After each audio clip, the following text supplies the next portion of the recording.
It makes this war the most documented war in history.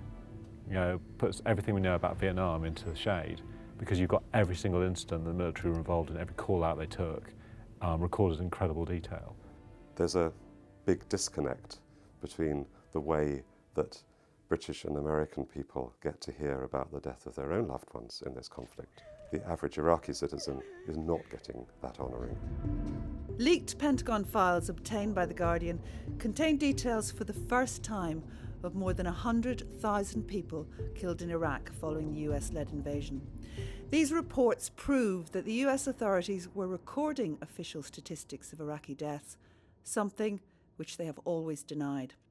The filed reports identify all civilian and insurgent casualties, as well as coalition forces wounded and killed in action.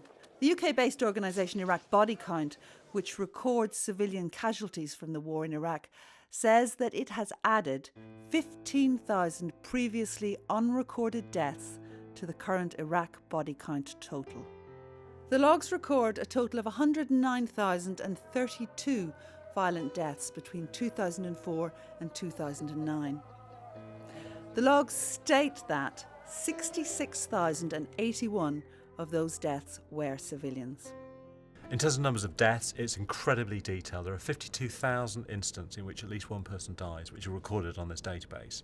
We went through that, and pretty simple analysis shows us that 66,000 civilian deaths are recorded on here, which is the massive total compared to 15,000 Iraqi security forces and 23,000 insurgent deaths. And it even tells us how people died. So we can tell you that of all those deaths, the majority, 34,000 people, were murdered, and another 31,000 died in IED explosions. Because these logs are incident by incident detailed records, we were able to match them one by one with the incident by incident detailed records we already have in our database. And by very careful sampling, we have been able to estimate that these logs will add 15,000 deaths previously unknown to the Iraq death count. US officials have consistently downplayed the information they have on civilian casualties. But what these American military logs prove is that this detailed information did exist, but it was just never fully disclosed. The relatives, the public, need to know this information because any human death is actually a public tragedy. The moment an American soldier or a British soldier dies, the next page in the newspaper, the fact of it is announced, their name, their age, where they were, some personalising, humanising detail about them. All victims of war, including civilians, deserve that same level of respectful acknowledgement. And here we have names coming into the public domain for the first time, which the American government knew about for 6 years and has not released.